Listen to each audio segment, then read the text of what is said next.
ಬೆಂಗಳೂರಿನಲ್ಲೂ ಕೂಡ ಅಂಥದ್ದೇ ಒಂದು ಬರ್ಬರವಾದ ಕೊಲೆ ಪ್ರಕರಣ ವರದಿಯಾಗಿದೆ.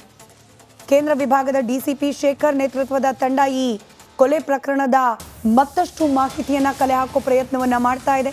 ಇನ್ನು ಘಟನಾ ಸ್ಥಳಕ್ಕೆ ಕಮಿಷನರ್ ಕೂಡ ಭೇಟಿ ನೀಡೋ ಸಾಧ್ಯತೆ ಇದೆ.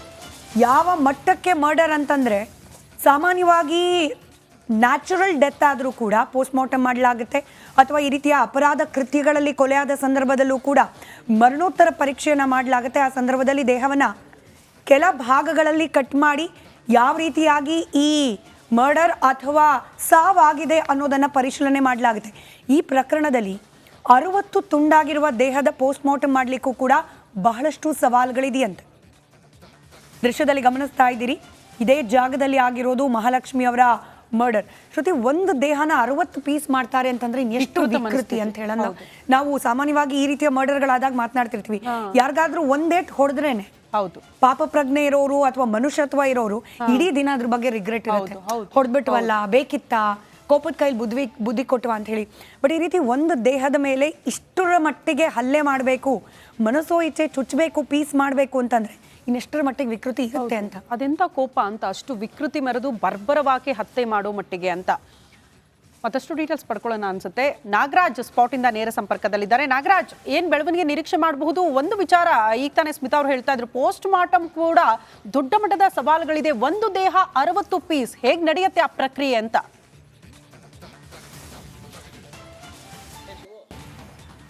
ಖಂಡಿತ ಶ್ರುತಿ, ಏನು ಇಂಥ ಪ್ರಕರಣಗಳಲ್ಲಿ ಪೋಸ್ಟ್ ಮಾರ್ಟಮ್ ಮಾಡುವಂಥದ್ದು ನಿಜಕ್ಕೂ ಸಾಕಷ್ಟು ಸವಾಲಿನ ವಿಚಾರ. ಅದರಲ್ಲೂ ಏನು 60ಕ್ಕೂ ಹೆಚ್ಚು ಪೀಸ್ಗಳನ್ನು ಮಾಡಲಾಗಿದೆ ಮಹಾಲಕ್ಷ್ಮಿ ಮೃತದೇಹವನ್ನು ಅಂತ ಹೇಳಲಾಗ್ತಾ ಇರ್ತಕ್ಕಂಥದ್ದು. ಹೀಗಾಗಿ ಪೋಸ್ಟ್ ಮಾರ್ಟಮ್ ಎಷ್ಟು ಚಾಲೆಂಜಿಂಗ್ ಆಗಿರುತ್ತೋ ಅಷ್ಟೇ ಅವಶ್ಯಕವಾಗಿ ಮತ್ತು ಅಷ್ಟೇ ಅತ್ಯವಶ್ಯಕವಾಗಿ ಅದರ ಮಾಹಿತಿಗಳು ಪ್ರಕರಣಕ್ಕೆ ಬೇಕಾಗಿರುತ್ತೆ. ಈ ನಿಟ್ಟಿನಲ್ಲಿ ಇವತ್ತು ಬೆಳಗ್ಗೆ 10 ಗಂಟೆಯ ನಂತರ ಬೋರಿಂಗ್ ಆಸ್ಪತ್ರೆಯಲ್ಲಿ ಒಂದು ಪೋಸ್ಟ್ ಮಾರ್ಟಮ್ ನಡೆಯುವಂಥದ್ದು. ಹೀಗೆ ಪೀಸ್ ಆಗಿ ಒಂದು ದೇಹವನ್ನು ತುಂಡರಿಸಿದ್ದಂಥ ಸಂದರ್ಭದಲ್ಲಿ ಕೆಲವೊಂದು ಗೈಡ್ಲೈನ್ಸ್ ಅಥವಾ ಕೆಲವೊಂದು ಮೆಥಡ್ಗಳಲ್ಲಿ ಒಂದು ಪೋಸ್ಟ್ ಮಾರ್ಟಮ್ ನಡೆಯುವಂಥದ್ದು. ಅದರಲ್ಲಿ ಪ್ರಮುಖವಾಗಿ ಮೊದಲಿಗೆ ಏನು ಆ ಒಂದು ತುಂಡುಗಳನ್ನು ತೆಗೆದುಕೊಂಡು ಎಕ್ಸ್ರೇ ಅಥವಾ ಸಿಟಿ ಸ್ಕ್ಯಾನ್ ಮಾಡಿ ಅವುಗಳಲ್ಲಿ ಆಂತರಿಕವಾಗಿ ಏನಾದರೂ ಗಾಯಗಳಾಗಿದ್ವಾ, ಏನಕ್ಕಾಗಿತ್ತು ಅನ್ನೋದ್ರ ಬಗ್ಗೆ ಒಂದು ರೇಡಿಯೋಲಜಿಕಲ್ ಎಕ್ಸಾಮಿನೇಷನ್ ಆಗುವಂಥದ್ದು. ಜೊತೆಗೆ ಪ್ಯಾಥಾಲಜಿಕಲ್ ಎಕ್ಸಾಮಿನೇಷನ್ ಅಂತೇಳಿ ಮತ್ತೊಂದನ್ನು ಮಾಡ್ತಾರೆ. ಅದು ದೇಹಕ್ಕೆ ಸಂಬಂಧಿಸಿದಂತೆ ಯಾವುದಾದ್ರೂ ರೋಗ ರುಜಿನಗಳಿಂದ ಬಳಲ್ತಾ ಇದ್ರ ಮೃತ ವ್ಯಕ್ತಿ ಅನ್ನೋದನ್ನು ತಿಳ್ಕೊಳ್ಳೋದಕ್ಕೆ ಒಂದಾದರೆ, ಟಾಕ್ಸಿಕಾಲಜಿಕಲ್ ಎಕ್ಸಾಮಿನೇಷನ್ ಅಂತ ಕೂಡಲೂ ಮಾಡ್ತಾರೆ. ಇದರ ಉದ್ದೇಶ ಏನಂತಂದರೆ, ಏನು ಈ ಮೃತದೇಹದ ತುಂಡುಗಳಿದ್ದಾವೆ ಇದರಲ್ಲಿ ಏನಾದರೂ ವಿಷಕಾರಿ ಅಂಶಗಳು ಪತ್ತೆ ಆಗ್ತವೆ. ಯಾಕಂತಂದರೆ ಈ ರೀತಿಯಾಗಿ ತುಂಡಾಗಿ ಕತ್ತರಿಸೋಕು ಮುಂಚೆ ಏನಾದರೂ ವಿಷಕಾರಿ ಅಂಶಗಳನ್ನು ದೇಹಕ್ಕೆ ನೀಡಲಾಗಿತ್ತ, ಇವುಗಳನ್ನು ತಿಳ್ಕೊಳ್ಳೋದಕ್ಕೆ ಟಾಕ್ಸಿಕಾಲಜಿಕಲ್ ಎಕ್ಸಾಮಿನೇಷನನ್ನು ಮಾಡುವಂಥದ್ದು. ಇದಕ್ಕೂ ಮೊದಲು ಈ ತುಂಡುಗಳಿಗೆ ಒಂದು ನಂಬರಿಂಗನ್ನು ಮಾಡಲಾಗುತ್ತೆ. ಜೊತೆಗೆ ಮೃತದೇಹದ ಗುರುತೇನಾದರೂ ಪತ್ತೆ ಆಗಿಲ್ಲ ಅಂತಂದರೆ ಅವುಗಳನ್ನು ರೀಅಸೆಂಬಲ್ ಮಾಡಿ ಒಂದು ಬಾಡಿಯ ಡೈಮೆನ್ಷನ್ ಇರ್ಬೋದು ಅಥವಾ ಮುಖಚಹರೆಯನ್ನು ಪತ್ತೆ ಹಚ್ಚುವಂಥ ಕೆಲಸವನ್ನು ಸಹ ಮಾಡಲಾಗುತ್ತೆ. ಆದರೆ ಈ ಪ್ರಕರಣದಲ್ಲಿ ಈಗಾಗಲೇ ಮಹಾಲಕ್ಷ್ಮಿಯ ಒಂದು ಗುರುತು ಪತ್ತೆ ಆಗಿರೋದ್ರಿಂದ ಬಾಡಿಯ ರೀಅಸೆಂಬಲ್ ಮಾಡೋದಿಲ್ಲ ಅಂತೇಳಿ ಹೇಳಲಾಗ್ತಾ ಇರ್ತಕ್ಕಂಥದ್ದು. ಇಷ್ಟೆಲ್ಲ ಆದಮೇಲೆ DNA ಟೆಸ್ಟ್ ಮಾಡಲಾಗುತ್ತೆ. ಕೇವಲ ಮೃತ ವ್ಯಕ್ತಿಗೆ ಸಂಬಂಧಿಸಿದ DNA ಮಾತ್ರ ಇದೆಯಾ ಅಥವಾ ಆರೋಪಿಯ DNA ಏನಾದರೂ ಪತ್ತೆ ಆಗ್ಬೋದಾ ಈ ಒಂದು ಪೀಸ್ಗಳಲ್ಲಿ ಅನ್ನೋ ಕಾರಣಕ್ಕೆ. ಜೊತೆಗೆ ಇಷ್ಟೆಲ್ಲ ಪ್ರಕ್ರಿಯೆಗಳು ಮುಗಿದ ಮೇಲೆ ಅಂತಿಮವಾಗಿ ಯಾಕೆ ಕೊಲೆ ಆಯಿತು, ಯಾಕೆ ಪ್ರಜ್ಞೆ ತಪ್ಪಿಸಿ ಕೊಲೆ ಮಾಡಲಾಗಿದೆಯಾ, ತುಂಡರಿಸಲಾಗಿದೆಯಾ ಅಥವಾ ಬದುಕಿದ ಜೀವಂತ ಇರಬೇಕಾದ್ರೇ ಕೊಲೆ ತುಂಡು ಮಾಡಲಾಗಿದೆಯಾ ಅನ್ನೋದ್ರ ಬಗ್ಗೆ ಪರಿಶೀಲನೆ ಆಗುವಂಥದ್ದು. ಇವುಗಳನ್ನೆಲ್ಲ ನೀಡಿ ಒಂದು ಫೈಂಡಿಂಗ್ಸನ್ನು ಕಲೆಕ್ಟ್ ಮಾಡಿ ಒಂದು ಅಂತಿಮ ವರದಿಯನ್ನು ಕೊಡುವಂಥದ್ದು. ಇದು ಒಂದು ಕಡೆ ಬೆಳವಣಿಗೆ ಆದರೆ, ಇತ್ತ ಕಡೆ ಏನು 6 ತಂಡಗಳನ್ನು ರಚನೆ ಮಾಡಲಾಗಿದೆ. ಈಗಾಗಲೇ ಆಕೆಯ ಮೊಬೈಲ್ ನಂಬರ್ನ CDR ಅನ್ನು ತೆಗೆದುಕೊಂಡು ಯಾರೆಲ್ಲ ಲಾಸ್ಟ್ ಆಕೆ ಜೊತೆ ಸಂಪರ್ಕದಲ್ಲಿದ್ದರು ಮತ್ತು ಯಾರ ಜೊತೆ ನಿಕಟವಾಗಿ ಸಂಪರ್ಕವನ್ನು ಹೊಂದಿದ್ರು ಇವುಗಳ ಮಾಹಿತಿಯನ್ನು ಸಂಗ್ರಹಿಸ್ತಾ ಇರ್ತಕ್ಕಂಥದ್ದು.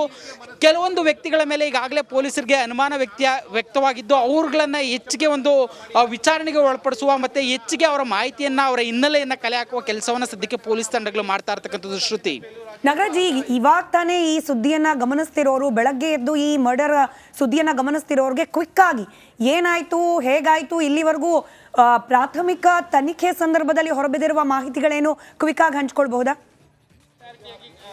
ಕವರನ್ನು ಮಾಡಲಿಕ್ಕೆ ಮತ್ತು ಅದನ್ನು ಪಡ್ಕೊಳ್ಳೋ ಪ್ರಯತ್ನಗಳು ಖಂಡಿತ ಸ್ಮಿತಾ, ಏನು ಈ ಒಂದು ಪ್ರಕರಣಕ್ಕೆ ಸಂಬಂಧಿಸಿದಂತೆ ಒಬ್ಬ ಮಹಾಲಕ್ಷ್ಮಿ ಅನ್ನೋ ಆಕೆ 8 ತಿಂಗಳ ಹಿಂದೆ ತನ್ನ ಗಂಡನಿಂದ ದೂರವಾಗಿ ನೆಲಮಂಗಲದಿಂದ ಬಂದು ಏನು ವೈಯಾಲಿಕಾವಲ್ನ ಈ ಒಂದು ಜಾಗದಲ್ಲಿ ನೆಲೆಸಿರುವಂಥದ್ದು. ಈ ವೇಳೆಯಲ್ಲಿ ಆಕೆ ಒಂದು ಏನು ಶಾಪಿಂಗ್ ಮಾಲ್ ಒಂದರಲ್ಲಿ ಆಕೆ ಸೇಲ್ಸ್ ಗರ್ಲ್ಸ್ ಆಗಿ ಕೆಲಸ ಮಾಡ್ತಾ ಇರ್ತಾಳೆ. ಗಂಡನಿಂದ ದೂರ ಆಗಿರ್ತಾಳೆ, ತನ್ನ ಮಗುವನ್ನು ಸಹ ಗಂಡನಿಗೆ ನೀಡಿರ್ತಾಳೆ. ಹೀಗಾಗಿ ಒಂಟಿಯಾಗಿ ಜೀವನ ಮಾಡ್ತಾ ಇರ್ತಾಳೆ. ಈ ರೀತಿಯಾಗಿ ಇರಬೇಕಾದ್ರೆ ಇಲ್ಲಿಗೆ ಒಬ್ಬ ವ್ಯಕ್ತಿ ಬಂದು ಆಕೆಯನ್ನು ಪಿಕಪ್ ಮಾಡೋದು ಮತ್ತು ಡ್ರಾಪ್ ಮಾಡೋದು ಮಾಡ್ತಾ ಇದ್ದ. ಆದರೆ ಇದರ ನಡುವೆ ಕಳೆದ 15 ದಿನಗಳಿಂದ ಆಕೆ ಪೋಷಕರನ್ನು ಸಂಪರ್ಕ ಮಾಡೋದಲ್ಲ, ಮನೆಯಿಂದನೂ ಹೊರಗಡೆ ಬಂದಿರಲ್ಲ. ಆದರೆ ಯಾರಿಗೂ ಸಹ ಇಲ್ಲಿ ಅವ್ರಿಗೆ ಅನುಮಾನ ಇರಲ್ಲ.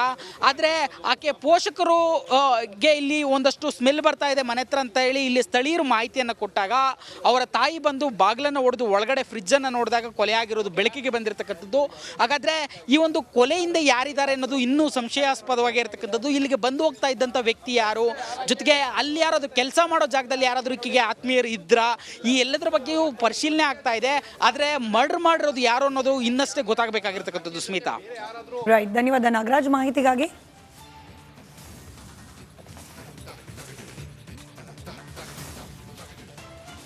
ಕೆಲ ದಿನಗಳಿಂದ ಆ ಮನೆಯ ಬಾಗಿಲು ಲಾಕ್ ಆಗಿತ್ತು. ಏರಿಯಾದಲ್ಲಿ ಕೆಟ್ಟ ದುರ್ವಾಸನೆ ಕೂಡ ಬರ್ತಿತ್ತಂತೆ. ಮನೆ ಬಾಗಿಲು ಒಡೆದು ಒಳಗೆ ಹೋದಾಗ ಅಲ್ಲಿನ ದೃಶ್ಯ ಬೆಚ್ಚಿ ಬೀಳಿಸುವಂತಿತ್ತು. ಈ ಘನಘೋರ ಘಟನೆ ಸಿಲಿಕಾನ್ ಸಿಟಿ ಜನರಲ್ಲಿ ಆತಂಕ ಸೃಷ್ಟಿ ಮಾಡಿದೆ. ಈ ಮಹಾಲಕ್ಷ್ಮಿ ಕೊಲೆ ಹೇಗಾಯಿತು, ಯಾರು ಮಾಡಿದ್ರು, ಅನೇಕ ಅನುಮಾನಗಳು, ಹೇಗೆ ನಡೀತಾ ಇದೆ ತನಿಖೆ, ಆ ಎಲ್ಲದರ ಕುರಿತು ಒಂದು ಸಂಪೂರ್ಣ ವರದಿ ಇಲ್ಲಿದೆ ನೋಡಿ. ಭಯಾನಕ ಕೊಲೆಗೆ ಬೆಚ್ಚಿ ಬಿತ್ತು ಬೆಂಗಳೂರು. ಫ್ರಿಡ್ಜ್ನಲ್ಲಿತ್ತು ಮಹಿಳೆಯ ದೇಹದ 60 ಪೀಸ್. ಕ್ರೌರ್ಯ, ಭೀಭತ್ಸ, ರಕ್ಕಸತನ, ಘನಘೋರ, ಅಕ್ಷರಶಃ ಎದೆ ನಡುಗಿಸುವ ಭರ್ಬರ ಕೊಲೆ ಇದು. ದೆಹಲಿಯ ಶ್ರದ್ಧಾ ವಾಲ್ಕರ್ ಹತ್ಯೆಗಿಂತಲೂ ಭೀಕರವಾಗಿದೆ. ಇದು ಸಿಲಿಕಾನ್ ಸಿಟಿ ಜನರನ್ನ ಬೆಚ್ಚಿ ಬೀಳಿಸಿದೆ. 26 ವರ್ಷದ ಮಹಾಲಕ್ಷ್ಮಿಯನ್ನ ಕೊಂದು ದೇಹವನ್ನ ಪೀಸ್ ಪೀಸ್ ಮಾಡಿ ಫ್ರಿಡ್ಜ್ನಲ್ಲಿ ತುರುಕಿ ಹಂತಕ ವಿಕೃತಿ ಮೆರೆದಿದ್ದಾನೆ. ಬೆಂಗಳೂರಿನ ವೈಯಾಲಿಕಾವಲ್ನ ಮುನೇಶ್ವರ ಬ್ಲಾಕ್ನ 4ನೇ ಕ್ರಾಸ್ನಲ್ಲಿ ಈ ಘನಘೋರ ದುರಂತ ನಡೆದಿದೆ. ಮಹಾಲಕ್ಷ್ಮಿ ಅನ್ನೋ ವಿವಾಹಿತೆ ಮಹಿಳೆಯನ್ನ ಕೀಚಕನೊಬ್ಬ 19 ದಿನದ ಹಿಂದೆಯೇ ನೆತ್ತರು ಹರಿಸಿದ್ದಾನೆ. ಕೊಂದು ಮೃತದೇಹವನ್ನ 60 ಪೀಸ್ ಮಾಡಿ ಫ್ರಿಡ್ಜ್ನಲ್ಲಿಟ್ಟು ದುರುಳ ಎಸ್ಕೇಪ್ ಆಗಿದ್ದಾನೆ. ಕೈಕಾಲು ಇನ್ನೂ ನಡುಗ್ತಾ ಇದೆ ಮೇಡಮ್. ಹೆಣ್ಮಕ್ಳಿಗೆ ಸೇಫ್ಟಿ ಇಲ್ಲ ಮೇಡಮ್. ಎಲ್ಲಿಂದ ಎಲ್ಲಿಗೆ ಹೋದ್ರೂ ಹೆಣ್ಮಕ್ಳಿಗೆ ಸೇಫ್ಟಿನೇ ಇಲ್ಲ. ಯಾರು ತಪ್ಪು ಏನು ನಮಗೇನು ಗೊತ್ತಿಲ್ಲ, ಬಟ್ ಹೆಣ್ಮಕ್ಳಿಗೆ ಸೇಫ್ಟಿನೇ ಇಲ್ಲ. ಹುಡುಗಿ ತಪ್ಪ ಇಲ್ಲ ಮಾಡಿದವ್ರ ತಪ್ಪ ನಮ್ಗೆ ಗೊತ್ತಿಲ್ಲ, ಬಟ್ ಬೇಜಾರಾಗುತ್ತೆ. ಮಹಿಳೆ ದೇಹವನ್ನ ಕತ್ತರಿಸಿದ ಕೊಲೆಗಾರ ಮೃತದೇಹದ ದುರ್ವಾಸನೆ ಬಾರದಂತೆ ಫ್ರಿಡ್ಜ್ನಲ್ಲಿಟ್ಟಿದ್ದ. ಕೆಲ ದಿನದ ಬಳಿಕ ಅಕ್ಕಪಕ್ಕದ ಮನೆಯವರಿಗೆ ದುರ್ವಾಸನೆ ಬಂದು ಬಾಗಿಲು ಬಡಿದಾಗ ಪ್ರಕರಣ ಬೆಳಕಿಗೆ ಬಂದಿದೆ. ಗಂಡಸರ್ದ ಹೆಂಗಸರ್ದ ತಪ್ಪಂತ ನಮಗೆ ಗೊತ್ತಿಲ್ಲ. ಒಟ್ನಲ್ಲಿ ಆ ಹುಡುಗಿ 9:30 ಕೆಲ್ಸಕ್ಕೆ ಹೋಗೋಳು, ನೈಟ್ 9:30 10 ಗಂಟೆಗೆ ಬರೋಳು. ನೋಡಿದ್ವಿ ನಾವು 3ನೇ ಮನೆನೇ. ಅಂದರೆ ಅವಳು ಯಾರ ಹತ್ರ ಅಷ್ಟು ಮಾತಾಡ್ತಾ ಇರಲಿಲ್ಲ, ಒಬ್ಬಳೇ ಇರೋಳು. ಮಾಸ್ಕ್ ಹಾಕೊಂಡಿರೋರು. ಬೆಳಗ್ಗೆ 9:30 ಹೋಗೋರು, ನೈಟ್ 9:30 10 ಗಂಟೆಗೆ ಬರೋರು. ಮಹಿಳೆ ದೇಹದ ತುಂಡುಗಳು ಮರಣೋತ್ತರ ಪರೀಕ್ಷೆಗೆ. ಕೊಲೆ ಬಳಿಕ ಹಂತಕ ಫ್ರಿಡ್ಜ್ನಲ್ಲಿ ಮಹಿಳೆಯ ದೇಹವನ್ನ ಉಲ್ಟಾ ಜೋಡಿಸಿಟ್ಟಿದ್ದ. ಫ್ರಿಡ್ಜ್ನ ತಳಭಾಗದಲ್ಲಿ ತಲೆ, ಮೇಲ್ಭಾಗದಲ್ಲಿ ಕೈ ಕಾಲು ಇಟ್ಟಿದ್ದಂತೆ. ಸದ್ಯ ಮೃತದೇಹದ ಎಲ್ಲಾ ಪೀಸ್ಗಳನ್ನ ಮರಣೋತ್ತರ ಪರೀಕ್ಷೆಗಾಗಿ ಬೌರಿಂಗ್ ಆಸ್ಪತ್ರೆಗೆ ಕಳುಹಿಸಲಾಗಿದೆ.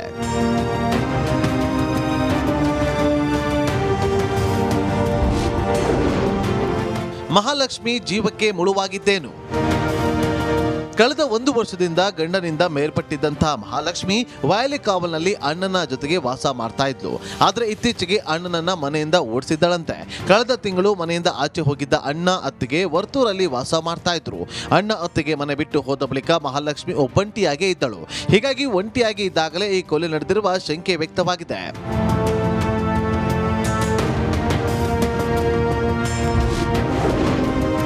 ಕೊಲೆಯಾದ ಮಹಿಳೆ ಇನ್ಸ್ಟಾಗ್ರಾಂನಲ್ಲಿ ಆಕ್ಟಿವ್. ಇನ್ನು ಕೊಲೆಯಾದ ಮಹಿಳೆ ಇನ್ಸ್ಟಾಗ್ರಾಂನಲ್ಲಿ ಬೇರೆ ಬೇರೆ ಅಕೌಂಟ್ ಹೊಂದಿರೋ ಬಗ್ಗೆ ಪೊಲೀಸರು ತನಿಖೆ ಆರಂಭಿಸಿದ್ದಾರೆ. ಅಲ್ಲದೆ ಆಕೆ ಕೆಲಸ ಮಾಡ್ತಾ ಇದ್ದ ಕಡೆ ಕೊನೆಯದಾಗಿ ಕೆಲಸಕ್ಕೆ ಬಂದಿದ್ದು ಯಾವಾಗ, ಆಕೆಯ ಜೊತೆ ಯಾರೆಲ್ಲ ಸಂಪರ್ಕದಲ್ಲಿದ್ರು, ಫೋನ್ ಕರೆ ಬಗ್ಗೆ ಮಾಹಿತಿಯನ್ನು ಕೂಡ ಕಲೆ ಹಾಕ್ತಿದ್ದಾರಂತೆ. ಕೊಲೆಯಾದ ಮನೆಯಲ್ಲಿ FSL ಫಿಂಗರ್ ಪ್ರಿಂಟ್ ಎಕ್ಸ್ಪರ್ಟ್ಸ್ ಭೇಟಿ ಕೊಟ್ಟು ಪರಿಶೀಲಿಸಿದ್ದಾರೆ. ತನಿಖೆ ನಂತರವಷ್ಟೇ ಯುವತಿ ಕಗ್ಗೊಲೆಯ ಕಾರಣ ಏನು ಅನ್ನೋದು ಹೊರಬೀಳಲಿದೆ. Madesh, crime bureau, republic Kannada.